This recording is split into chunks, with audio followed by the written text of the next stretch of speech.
Bendiciones, hermanos queridos, en esta mañana. Gracias le damos al Señor una vez más por poder compartir con cada uno de ustedes este nuevo devocional, este programa 123. Bienvenidos a todos los hermanos, hermanas que nos visitan, amigos, vecinos, familiares que nos visitan cada día y podemos compartir juntos una palabra de reflexión, una palabra de vida para cada uno de nosotros, una palabra de fe, de esperanza.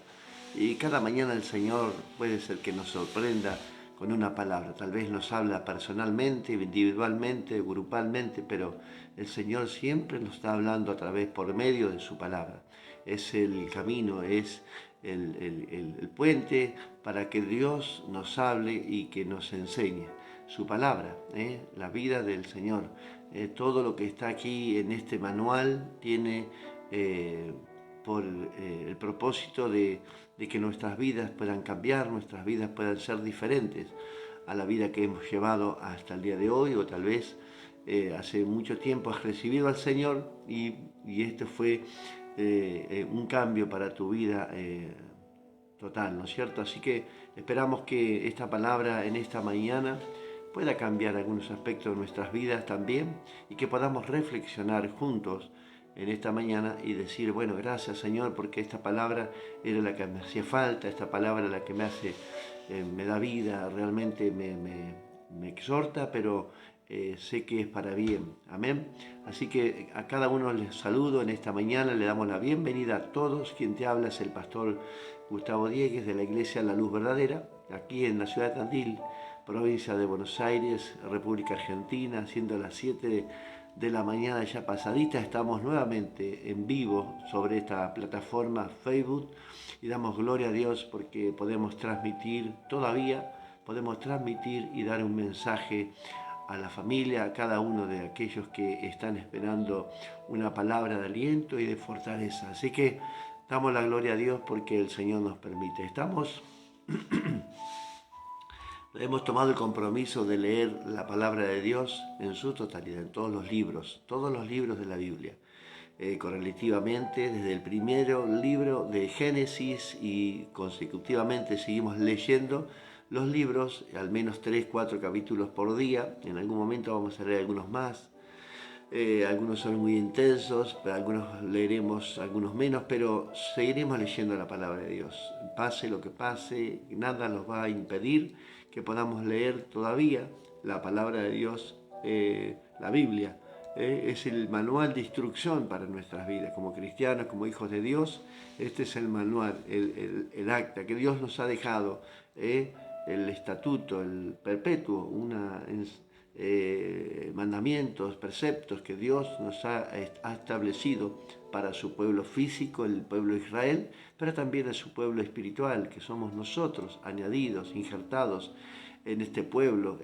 Antes no éramos pueblo de Dios, éramos gentiles, pero por la gracia de nuestro Señor Jesucristo tenemos hoy el privilegio de poder también nosotros como extranjeros advenedizos recibir la palabra de Dios y ser parte del pueblo y recibir a Cristo, y por gracia somos salvos.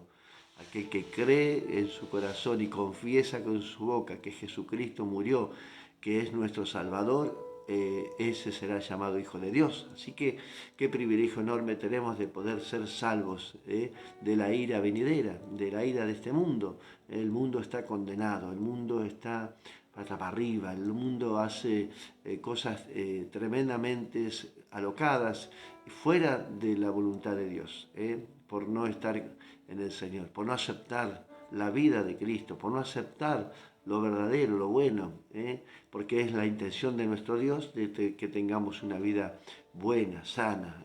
Así que esa es la intención de nuestro Señor, esta es la intención desde el principio de la creación, que vivamos abundantemente, tener buena salud, bueno, todas las cosas que Dios había preparado, pero la corrupción del hombre, el pecado lo ha desbaratado todo, no porque Dios no pueda arreglarlo, simplemente que el hombre no quiere acercarse al Señor y no quiere cambiar de vida. Eso lo vemos cotidianamente, ¿no es cierto?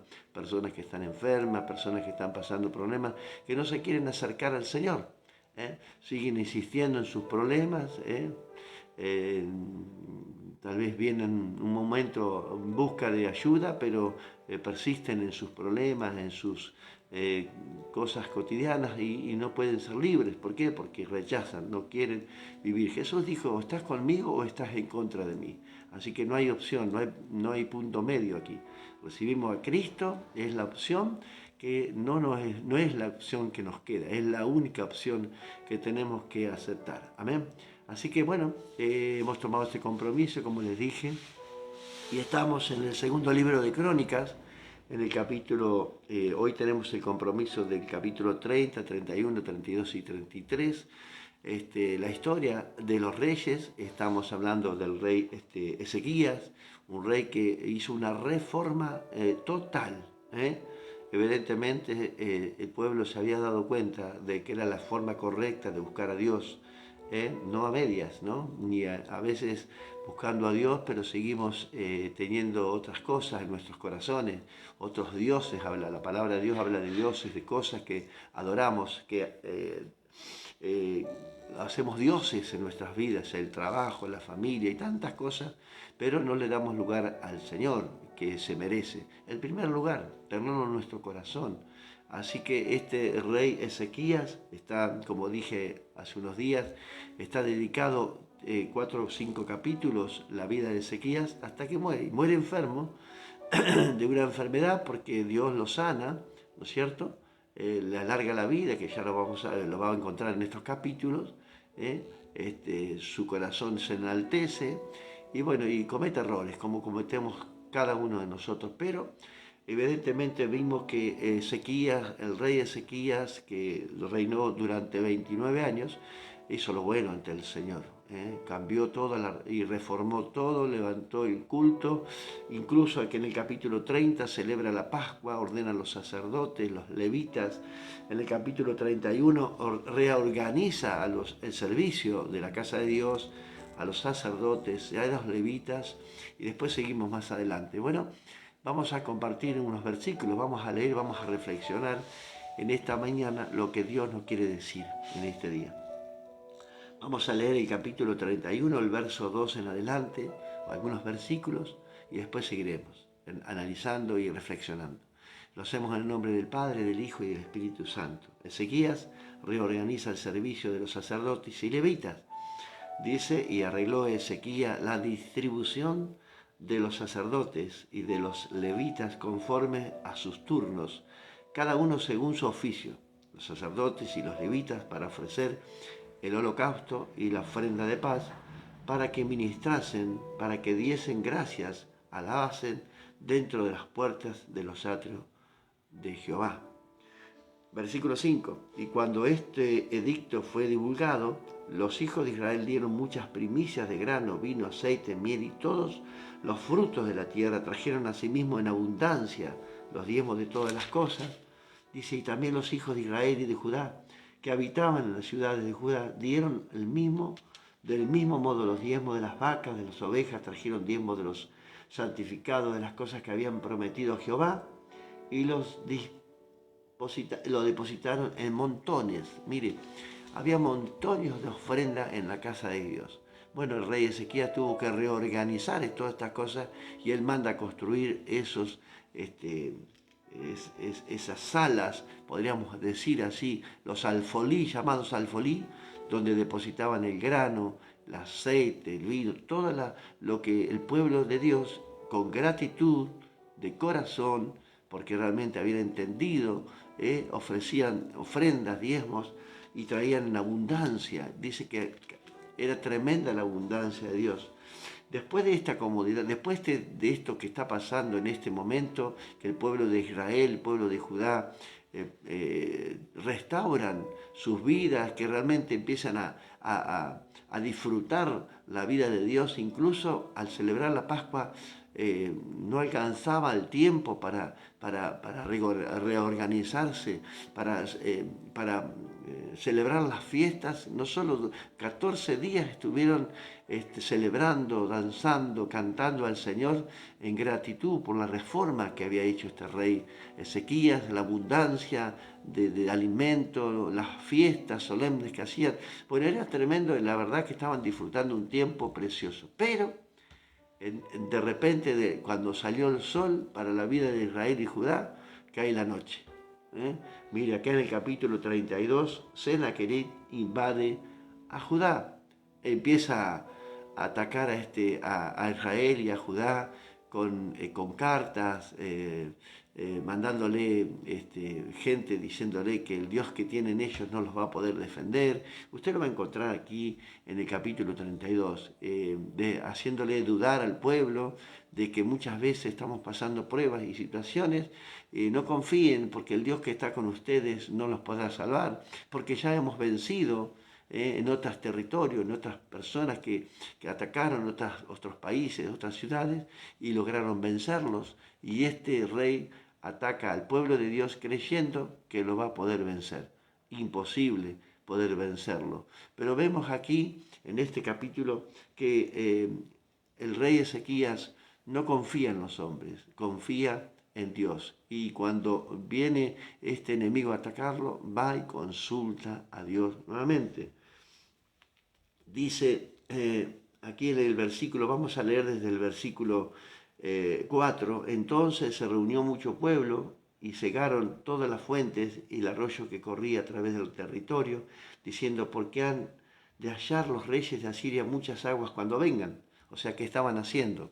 Cosa que hacían era una costumbre de tapar los pozos, de secar los pozos, de cegarlos los pozos. Significa de hacer canales para que vaya a la ciudad, porque el enemigo lo primero que atacaba las fortalezas, o sea, cuando sitiaba una ciudad, rodeaba la ciudad y secaba los pozos, no dejaba entrar a los mercaderes, o sea que muchos perecían, muchas ciudades perecieron por falta de alimento, de agua. Entonces, inevitablemente tenían que ceder y rendirse ante los enemigos. Pero este rey era muy inteligente, muy sabio, entonces tomó cartas en el asunto y dijo, no nos va a atacar, no nos va a secar el agua y vamos a proteger, vamos a levantar muros, vamos a protegernos, vamos a confiar porque este rey viene con cartas, con asuntos que dicen, bueno, venían y hablaban a la gente, les hablaban en hebreo, les hablaban para confundirlos, ¿no es cierto? Después de esto, versículo 9, Sennacherib, rey de los asirios, mientras sitiaba a Laquis con toda su fuerza, envió a sus siervos a Jerusalén para decir a Ezequías, rey de Judá, y a todos los judá que estaban en Jerusalén, así ha dicho Sennacherib, rey de los sirios, ¿en quién confiáis vosotros al resistir el sitio en Jerusalén? ¿No os engaña Ezequías para entregaros a muerte, a hambre y a sed? Al decir Jehová nuestro Dios nos librará de mano del rey de Asiria. ¿No es Ezequías el mismo que ha quitado sus lugares altos y sus altares y a Jehová, a Jerusalén? Delante de esto, solo en este altar adoraréis, sobre él quemaréis incienso. ¿No habéis sabido que yo y mis padres hemos hecho a todos los pueblos de la tierra? Dice, ¿pudieron los dioses de las naciones de estas tierras librar su tierra de mi mano? Mire, quería confundirlos al pueblo de Dios diciéndole que el Dios que teníamos nosotros, el Dios de los hebreos, no los va a poder librar esta vez porque hemos vencido a otras naciones, sus dioses, claro, no pudieron defenderlos, dioses paganos, dioses que adoraban divinidades que no tenían poder, ¿no es cierto? Entonces, claro, este rey de Asiria, que eran miles, millones de soldados, atacaban la ciudad, arrasaban con la ciudad, porque, claro, no tenían el Dios que tenemos nosotros. El pueblo de Dios confiaba plenamente en Dios. Versículo 14, ¿qué Dios hubo entre los dioses de aquellas naciones que destruyesen mis padres, que pudiera salvar al pueblo de mis manos? ¿Cómo podrá vuestro Dios librarlos de mi mano? Y claro, venía con la misma intención que atacaba a las otras naciones, pero así le fue. Vemos que Dios esta batalla no la peleó el hombre, sino la peleó el Señor. Versículo 20, mas el rey Ezequías y el profeta Isaías, hijo de Amós, oraron por esto y clamaron al cielo. Miren lo que pasó. Automáticamente Jehová mandó un ángel, dice, el cual destruyó a todo valiente y esforzado y a los jefes y capitanes en el campamento del rey de Asiria. Este se volvió, por tanto, avergonzado a su tierra y entrando en el templo de su Dios, allí lo mataron a espada por sus propios hijos. Mire qué final trágico para este rey que había acusado al Dios de Israel. ¿Mm? Tal vez no, o sea, a veces los ataques no son para nosotros, ¿no es cierto? Si nos atacan o nos insultan o nos dicen algo, sepa que no nos está diciendo a nosotros, nos está diciendo a nuestro Dios. Y Dios se va a encargar de ello, no se preocupe, oremos a Dios. Como dice aquí el versículo 20, dice que Ezequías y el profeta oraron y clamaron al cielo, lo entregaron en las manos del Señor, que Dios se encargara del asunto. Enfermedad de Ezequías, encontramos en el capítulo 32, Dios le da, le alarga la vida, hacen un ungüento ahí de pasta de higo, ¿no? El profeta Isaías, y le ponen la herida en la llaga y es sanado Ezequías y es alargado sus días, 15 años más de vida. Después, bueno, se enorgullece este rey Ezequías por todo lo que había hecho, recibe a unos invitados que venían de Babilonia, le enseña todos los secretos, todo el oro, todas las cosas reales y todo, y Isaías le entrega una palabra que fue cortante para este rey. Un rey que comienza bien, que reinó 29 años, que restauró toda la casa de Dios, pero termina de una manera trágica. Al morir reina el rey Manasés, capítulo 33. Y aquí me gustaría leer algunas cosas que yo anoté en este cuaderno para que podamos reflexionar en este capítulo 33 en esta mañana. El título de este programa se llama Una reforma para salvación. ¿Cuál es la reforma que ellos principalmente pudieron hacer para restablecer el culto? Arrepentimiento. Dice que derribaron altares, dioses, divinidades, destruyeron, quemaron, tiraron en el torrente de Cedrón, desapareció todo, pero evidentemente la idolatría seguía en el pueblo de Israel y en algunas personas todavía dice que seguían adorando a estas divinidades, que es tremendo, ¿no? Qué duro el pueblo de Israel, ¿no es cierto? El capítulo 32 dice: de 12 años era Manasés cuando comenzó a reinar y 55 años reunió en Jerusalén. 55 años de apostasía. ¿Se da cuenta? Terrible debería haber sido esto, tremendo. Dice que cometió los pecados más grandes incluso de sus padres. Hizo lo malo ante los ojos de Jehová, tremendamente quemó sus hijos, entregó sus hijos. Dice que calentaban un horno, como una especie de una divinidad, como un toro, así como un carnero. Dice que lo ponían al rojo y ahí ofrecían a sus hijos como ofrenda. Tremendo, man, tremendo lo que hacía esta gente, cegados, ¿no?, por la idolatría, por no aceptar la voluntad de Dios, por supuesto, por no hacer lo correcto, ¿no es cierto?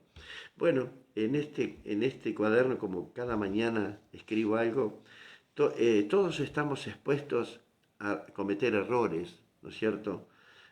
Algunas personas lo hacen intencionalmente, porque les gusta hacerlo y lo hacen, y otros probablemente lo hacen eh, involuntariamente, pero de todas maneras, no importa cuál sea la intención, si es intencional o como involuntariamente sin saberlo, la intención no importa, todo genera consecuencias. Evidentemente, este rey, aquí encontramos que al hacer todas estas cosas, a no buscar a Dios como su padre, Ezequías, en el versículo 7, además de esto puso una gran imagen fundida, vamos a leerlo, que hizo en la casa de Dios, de la cual había dicho Dios a David y a Salomón su hijo: en esta casa y en Jerusalén, la cual yo elegí sobre todas las tribus de Israel, pondré mi nombre para siempre, y nunca más quitaré el pie de Israel de la tierra que yo entregué a vuestros padres, a condición de que guarden y hagan todas las cosas que los he mandado,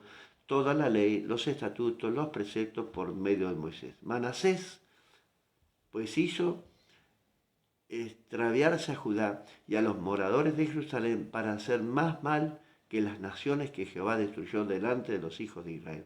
Mire lo que llegó a hacer este rey Manasés. Peor que las naciones que Dios había librado de las tierras donde el pueblo de Israel tenía que habitar. Y habló Jehová a Moisés, a Manasés y a su pueblo, mas ellos no escucharon. Dios les seguía hablando todos los días. Les mandaba una predicación, alguien que les dijera, una persona que les advirtiera, están haciendo mal, las consecuencias van a ser gravísimas, pero dice que no escucharon. Por lo cual Jehová trajo con ellos los generales del ejército del rey de los asirios, los cuales aprisionaron con grillos a Manasés, atado con cadenas, lo llevaron a Babilonia. Qué tremendo esto, ¿no? Aquí puse, la intención no importa, todo genera consecuencias. Versículo 2, aquí leemos, pero hizo lo malo ante los ojos de Jehová, conforme a las abominaciones de las naciones que Jehová había echado delante de los hijos de Israel. Podemos cometer errores, pecados, y eso trae graves y errores, tremendos, grandes errores que traen grandes consecuencias. También puse en el versículo 11 cuáles fueron las consecuencias. Versículo 11 leemos, dice, por lo cual Jehová trajo con ellos los generales ejércitos de los reyes de los sirios, los cuales aprisionaron con grillos a Manasés y atado con cadenas, los llevaron a Babilonia. Qué tremendo, ¿no? El pueblo de Israel con su dura cerviz, no entendiendo. Yo me pensaba en esto, ¿no? Un padre que hizo todo lo posible para restaurar la casa de Dios, los altares, realmente celebró la Pascua y su hijo estaba criado entre ellos. Dicen los eruditos de la palabra que este rey, este hijo Manasés, fue engendrado en tiempo de la enfermedad de Ezequías. No fue en el tiempo de que cuando él restauró el templo. Entonces quiere decir que este hijo pudo ver el orgullo, la soberbia de Ezequías, cuando su corazón se había enaltecido. Vivió de una manera diferente a otras personas, con comodidad. El hijo menor, que a veces es malcriado, y la palabra de Dios nos dice muy claro, dice, instruye al niño de pequeño para que no se aparte cuando sea grande. También el hijo desobediente avergonzará a sus padres. En Proverbios lo va a encontrar ahí. Este hijo realmente no hizo lo que hizo su padre. ¿Por qué? Porque aparentemente no pudo ver a su padre hacer lo correcto y hacía lo incorrecto. A veces creemos que educamos a nuestros hijos de una manera, pero si ven a nosotros educados en el Señor, cumpliendo los mandamientos, es natural que nuestros hijos puedan hacer lo mismo cuando sean grandes. En el versículo 12 sucede algo con este joven, con este rey, que reinó 52 años. Mire, versículo 12 lo vamos a leer. Mas luego que fue puesto en angustias, oró a Jehová su Dios, humillado grandemente en la presencia de Dios de sus padres. Aquí, ¿por qué llega el arrepentimiento? ¿Por qué llega ese tiempo del arrepentimiento? ¿Por qué llega? ¿Cuál es el motivo de arrepentirse? Cuando fuimos puestos en angustias, dice la palabra de Dios. Aquí este joven rey dice cuando fue puesto en angustias, dice que se humilló ante el Señor y oró a Dios y Dios lo perdona. No hay pecado en el mundo que Dios no pueda perdonar, sí, aquel que no es confesado, por supuesto. Pero Dios tiene perdón para toda la humanidad. Cuando venimos humillados, arrepentidos ante Él, hemos cometido errores que todos estamos expuestos, nadie se escapa de esto, cometemos errores, podemos pecar deliberadamente, también, obviamente que el que practica el pecado ya es otra cosa. Pero podemos cometer errores, claro que sí, podemos arrepentirnos, claro que sí, podemos venir al Señor, claro, porque Él está esperando y Él te va a perdonar seguramente. Entonces, ¿qué lo llevó al arrepentimiento? Cuando fue puesto en angustia, dice el versículo 12. Dios permite que toquemos fondo, realmente. Aquí este rey tocó fondo. Y ahí cuando se fue humillado, ahí en el versículo 12, mas luego que fue puesto en angustias, ahí, ¿no? Se humilló, oró a Dios y Dios lo restaura. Usted lo va a ver cuando nos humillamos ante Dios, no ante los hombres, ante Dios, y reconocemos que hemos pecado, que reconocemos que hemos hecho mal, ahí Dios actúa. Versículo 14. Después de esto edificó el muro exterior de la ciudad de David, al occidente de Gión, en el valle, a la entrada de la puerta del pescado, y amuralló Ofel y elevó el muro más alto y puso capitanes del ejército en todas las ciudades fortificadas de Judá. ¿Qué hizo? Restauró. Después de la humillación, antes de la angustia, la humillación ante Dios, Dios los restaura. ¿Y qué es lo que primero hace? Restaura lo que había hecho mal. Aquí dice, puse restaura, arregla lo dañado, el daño que había hecho. Evidentemente había destruido incluso hasta los altares de Dios, lo que había construido su padre Ezequías. Mire cómo estaba su vida, pero él se arrepiente y empieza la reforma nuevamente. Parcialmente tampoco, porque no vamos a ver otro rey después que hace desastre también, pero hemos hablado de estos reyes que trataron de buscar a Dios en la forma incorrecta muchas veces y no lograron y tuvieron gravísimas consecuencias. En el versículo 15 dice, asimismo quitó los dioses ajenos y el ídolo de la casa de Jehová y todos los altares que había edificado en el monte. Mire lo que había hecho. Había vuelto a edificar los altares que su padre había derribado, ¿no es cierto? Lo que había dicho aquel rey asirio, dijo, no se engañe Ezequías, aquel que les quitó los altares, bueno, este los volvió a levantar. Qué tremendo, ¿no? Cuando Dios nos dice que no hacer dioses, bueno, levantar altares muchas veces significa también hacer dioses, a veces de cosas que hacemos, ¿no es cierto? A veces cuando estamos tenemos una vida tranquila, una vida bendecida, ¿no? A veces hacemos altares a cosas, ¿no es cierto? Y a veces nos olvidamos, como hemos hablado el día sábado en Deuteronomio, nos olvidamos de los mandamientos, de dónde Dios nos sacó, qué Dios, la bendición que nos ha dado Dios, y eso es levantar altares también, ¿eh? En la actualidad, ¿no es cierto? En ese momento, en lugares altos levantaban altares, divinidades y adoraban y presentaban holocaustos y no ofrecían a Dios lo que tenían que ofrecer. Eso significa en el día de hoy, levantar altares, dedicar cosas a nuestra vida, a cosas que no tienen sentido, que no tienen nada que ver con Dios, y a Dios, el altar de Dios, allá queda vacío. Nadie viene a ese altar, ¿no es cierto? Eso es dedicar la vida a otros dioses, levantar altares a otros dioses. Versículo 16, reparó luego el altar de Jehová. Mire, al final de todo, ¿no? Este rey se arrepiente, se humilla ante Dios, Dios los perdona, había cometido errores, claro, había quemado a sus hijos en ese altar que había edificado, cosas tremendas, pero no hay pecado que Dios no perdona.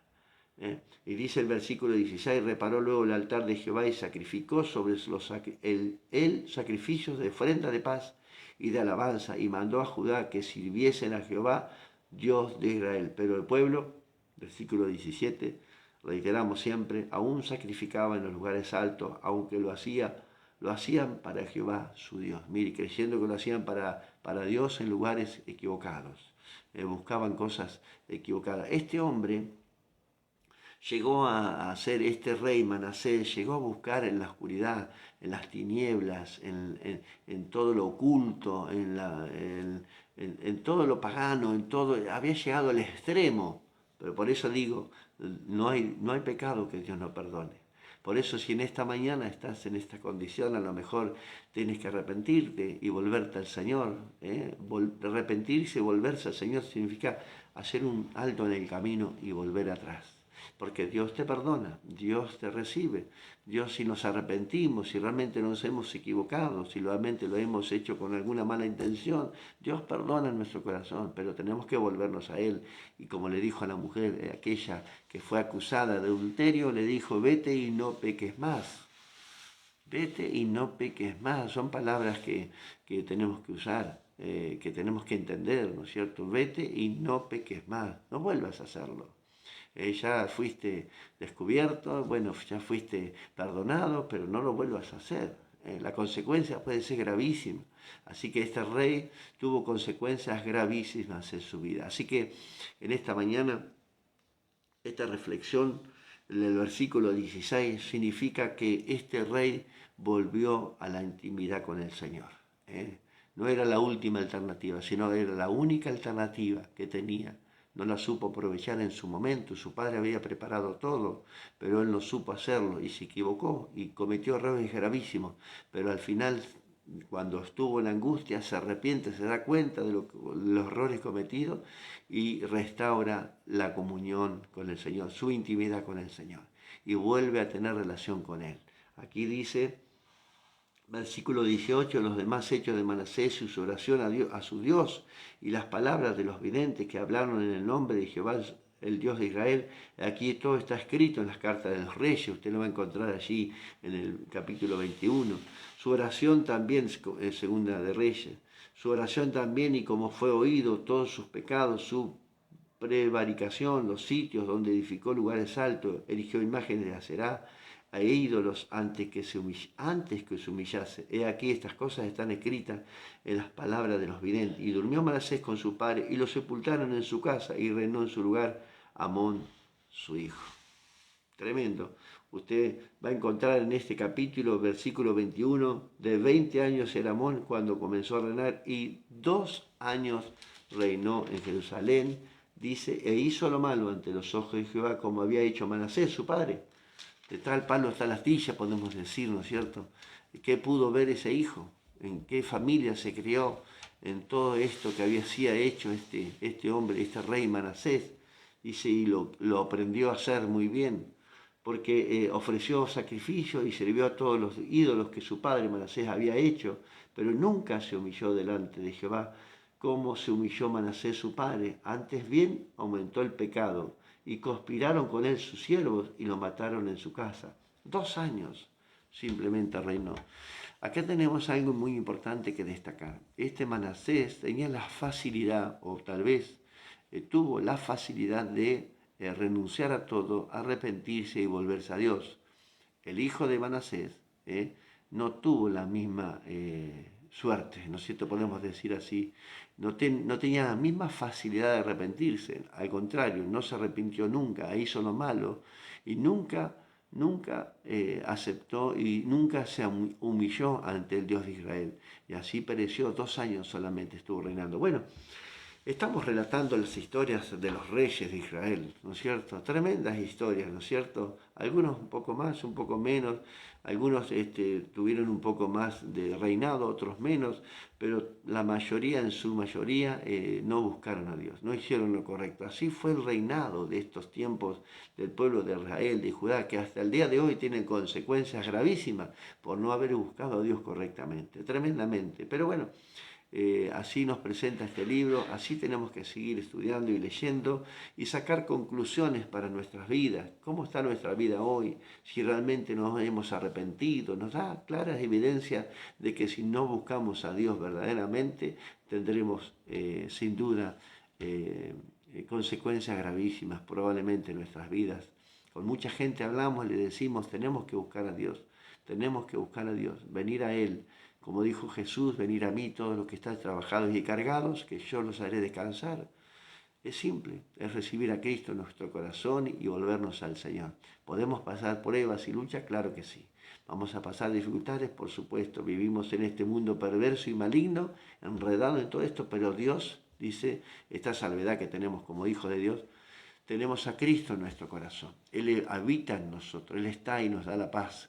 El consolador, dice la palabra de Dios, nos consuela del problema que estés pasando, la dificultad que estés pasando. Dios está contigo, seguramente.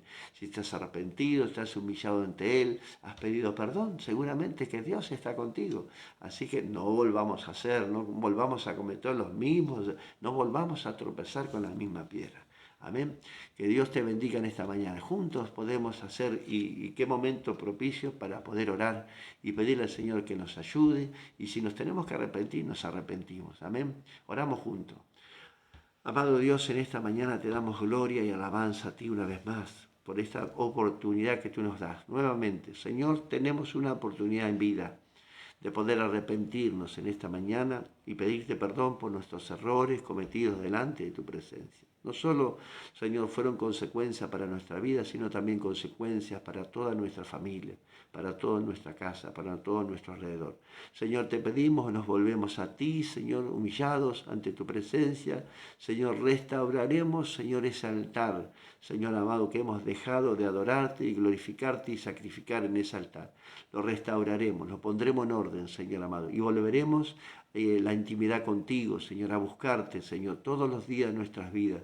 Tal vez te hemos dejado por mucho tiempo, pero sabemos que tú tienes, Señor, misericordia para nuestras vidas. Señor, gracias te damos en esta mañana por esta nueva oportunidad que nos das. Señor, gracias por el momento que estamos viviendo, por lo que estamos pasando. Sabemos que tú tendrás el control de todas las cosas. Te lo pedimos a ti, Señor, te lo entregamos en tus manos para que tú des fuerzas a cada uno en esta mañana, fuerza al cansado, Señor, al debilitado, Señor, que estés sanando a los enfermos, Señor, abriendo los ojos, Señor, a los ciegos, a los cautivos, a los esclavos del pecado, Señor, dales libertad en esta mañana. Padre, en el nombre de Jesús lo ponemos todo en tus manos, entregamos este día en tus manos para que tú obres conforme a tu gracia y conforme a tu voluntad. En el nombre poderoso de Cristo Jesús. Amén y amén. Que el Señor te bendiga. Gracias por compartir, gracias por estar. Nos vemos nuevamente mañana en un nuevo devocional.